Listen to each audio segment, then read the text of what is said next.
Do you have the book with you? Yeah, I go grab a copy. Yeah. I'll just go grab it and come back. We'll cut all this. This is where you play the Benny Hill Done. music. Then it, if I can remember it, we'll cut it. Uh, Hey everybody, this is Gary Smith with Nectar Bridge. This is the Nectar Bridge podcast, and I have a good friend and a special guest, Lee Handley, on here. I do back office support for small businesses. Help with accounting, operations, and software support. And I met Lee a few months ago. He is an EOS implementer. I'll let him talk about himself and what that means. But first, I wanted you, Lee, to introduce yourself because I always think people do a better job of telling what they do than I can. Thank you, Gary. My name is Lee Handley. I am a recovering accountant and reluctant entrepreneur. I started out as a CFO in the ad agency space and quickly saw patterns where they were getting underwater, and I was basically brought in to do turnaround jobs and realized that I liked turning the businesses around more than I liked actually managing them. So that's where I got my first entrepreneur bite, I guess we'll say.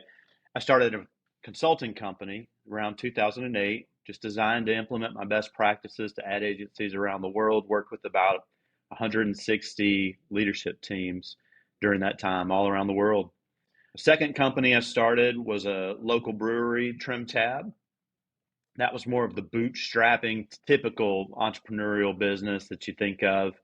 And that's when I really started shifting my mindset towards where I am today. I'll get back to that. But that's where I started noticing some patterns with how we were managing the business and how destructive a leadership team that is not on the same page can be.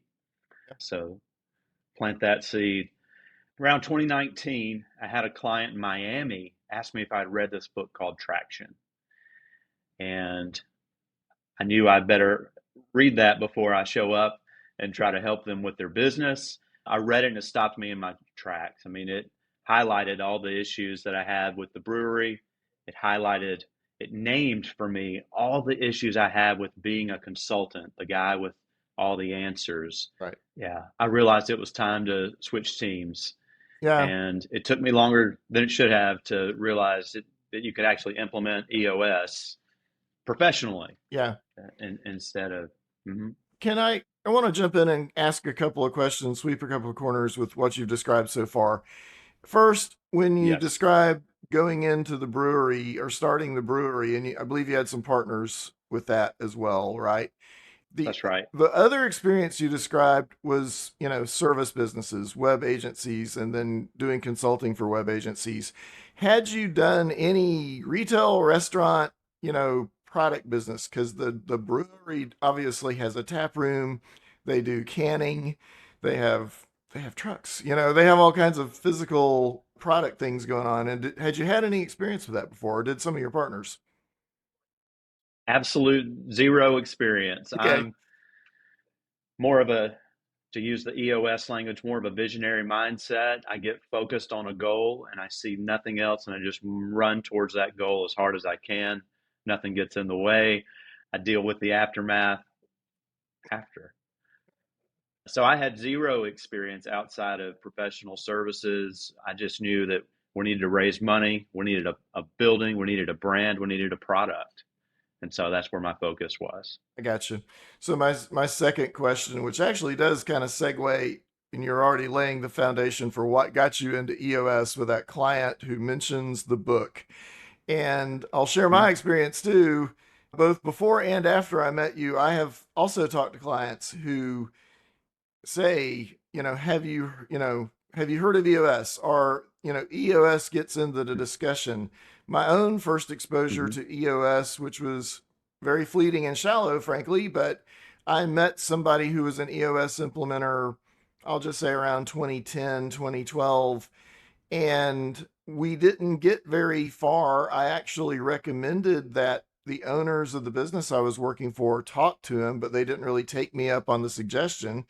But I did read or at least scan the book. I was impressed. And in my subsequent experiences I've found today that when somebody mentions EOS, it's kind of like finding out you're in the same church. It's like, hey, we speak a lot of the same language. You still have to test this, but there's a better chance that we're going to share some goals and priorities and so forth. And what I really love about it is it means they're serious about growing the business, and not just growing it but making it better. So that's a lot of why I really wanted to have you on today. So to just ask the question, well, I'm going to ask this question next. So when the client in Miami said, have you read this book, I know I would have been tempted to say yes and read it on the plane on the way down there, but I don't know. I won't ask directly, did you do that? But you've gotten a Did I lot. lie? Did you? Of Hope you didn't. course not, as far as you know. Of course not, as far as anybody knows. I may or may not have overcooked certain promises. I probably would have hedged it something like, I have heard of that. And so, with that origin story of a client or prospective client says, hey, have you read about or heard about EOS? Take it from there. What you obviously have studied it a great deal since then.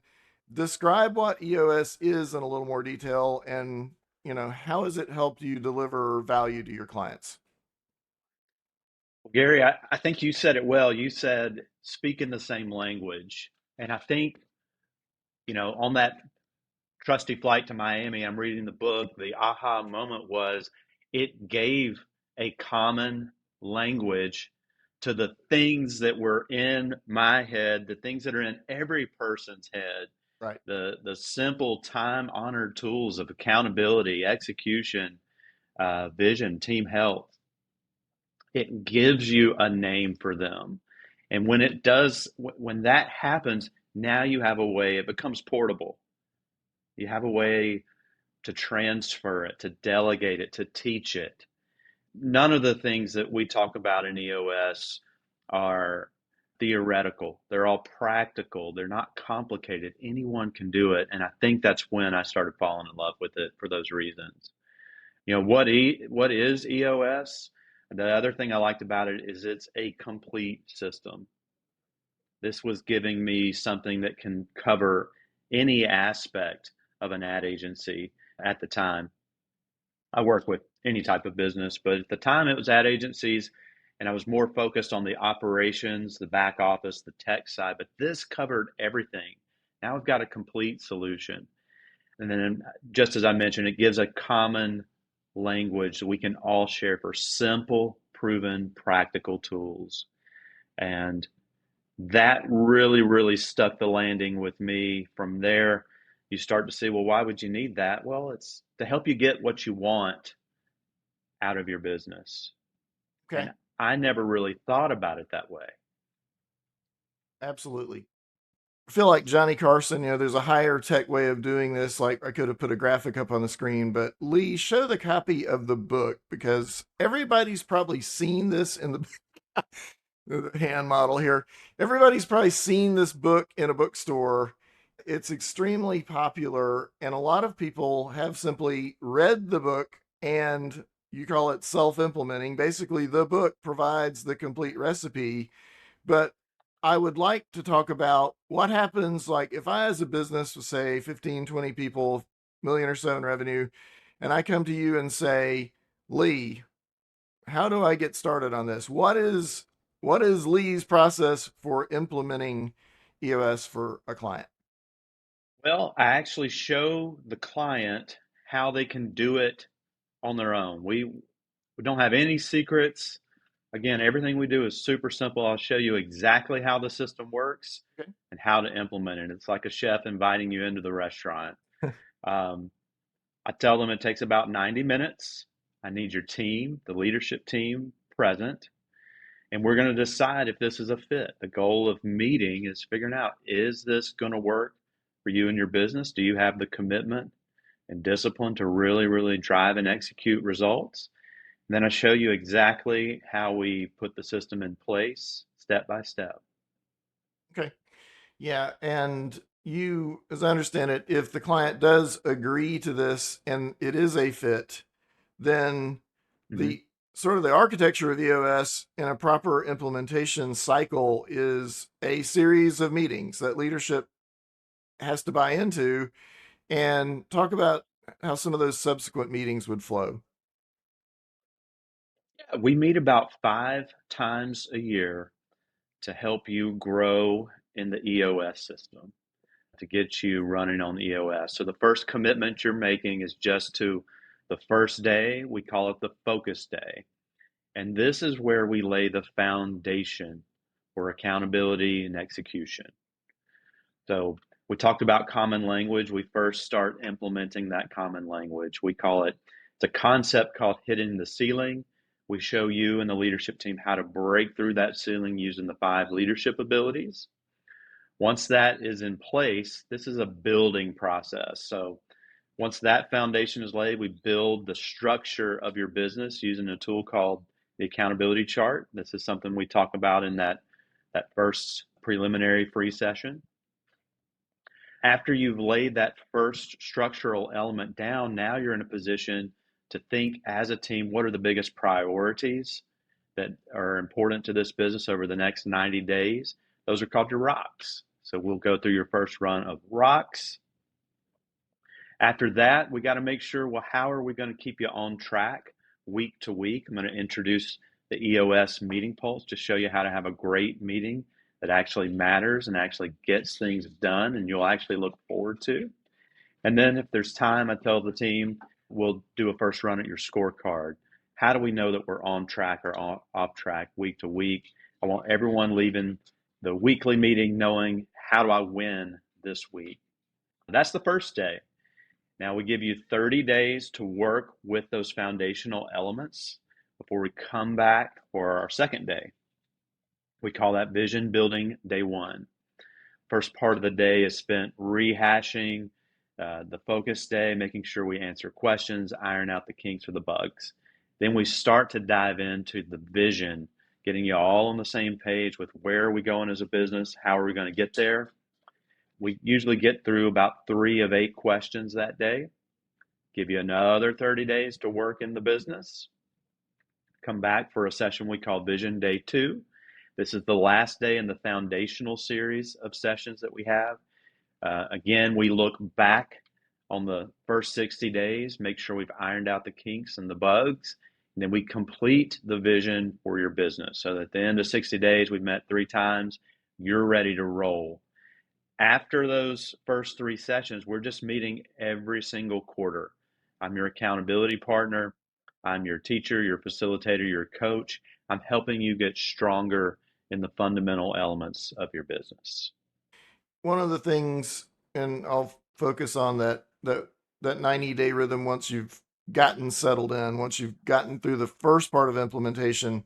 In our last ENRG meeting, which I'll talk about that in a second, or get you to talk about that in a second, but the idea, which is so obvious and intuitive when you really stop and think about it, Mm, that there's kind of a bathtub curve of productivity that sometimes occurs, mm, just human nature, and we're not entirely going to fix it. We can only, work around it. Is motivation lags. We kind of forget our goals around the 90 mm. day point. And That's so right. having that check in point keeps us focused, keeps your clients at a point where, for one thing, they know that meeting's coming. So what are the rocks? What are the things we said we were going to do? Even if productivity lags in the middle, well, there's a check-in point, so we'd better get that ramp back up despite all of our distractions and problems. Which I want to kind of segue into just my own observation about, and this is why EOS kind of gets me interested in a way that a lot of books you could read, consulting frameworks and paradigms, etc., don't. Is I think that one of the really great things about it is that it really gives the person who's willing to give it a try the nuts and bolts pieces to really operationalize it, and pulls from a lot of the best advice, that from a lot of the books that we've probably all read, and actually put some framework and scaffolding on it. So, hey, we could actually do it. We could actually get it done. I don't really want to name any of those books because I don't want to sound like I'm being critical of them, but a lot of times you can pick up a book that everybody's read and go, this is great. I need to do that. And a week later, it's just, how do I do that? And I think that's a distinctive difference of EOS is that it really shows you how. And as you said, you take people into the kitchen, you show them how it can be done.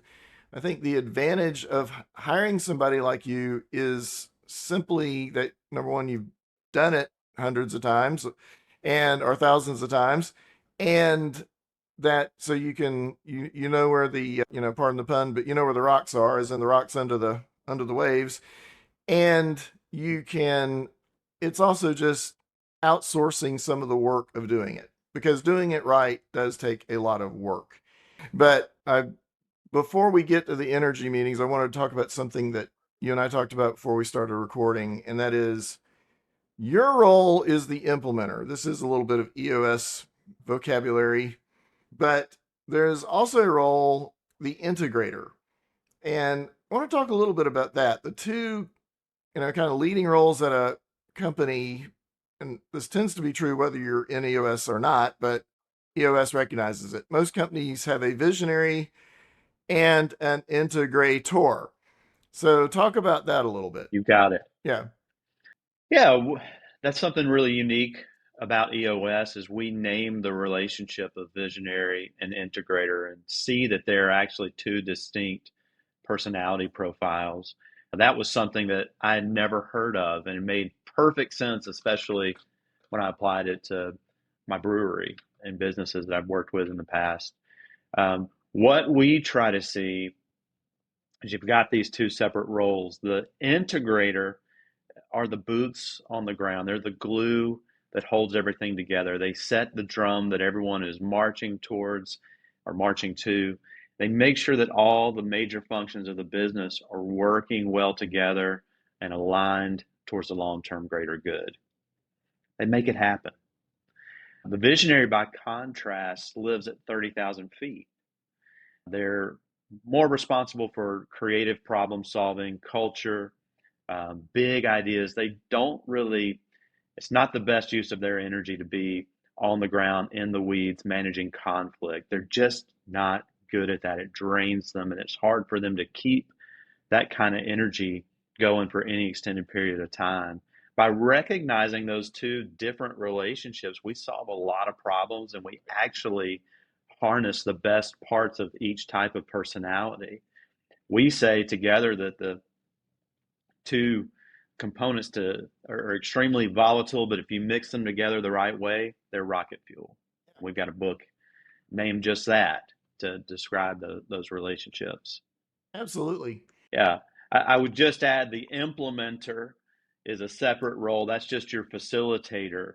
A lot of times the integrator is stuck managing an implementation, and what they find, it's actually scientifically proven by one of Einstein's contemporaries, Kurt Gödel, you cannot be a part of a system and manage a system, change a system at the same time. So it's really, really difficult to participate in the sessions when you're actually facilitating them as well. So it's really hard on your integrator if they don't have an outside implementer. It can be done, of course, but it's really hard. Yeah, that's a great point. And it's one of those things that if you've ever been in a room where somebody who is qualified was brought in from outside to troubleshoot an issue, it is amazing how quickly sometimes things are resolved or become much clearer. Well, why couldn't we have figured that out with just the three of us, three or four of us who know and trust each other sitting in the room? Well, I don't precisely know, but those Einstein guys must have been right about that theory because it's just I've been I've been in that process so many times where basically the definition of expert, somebody from outside the county with a briefcase comes in, and because of skill and also just that outside position, they are able to put their finger on here's your problem and, get people seeing it and agreeing on what the course of action is to be done. Well, I wanted to talk about the ENRG meetings. That's an acronym, ENRG, and tell us about those sessions that you facilitate.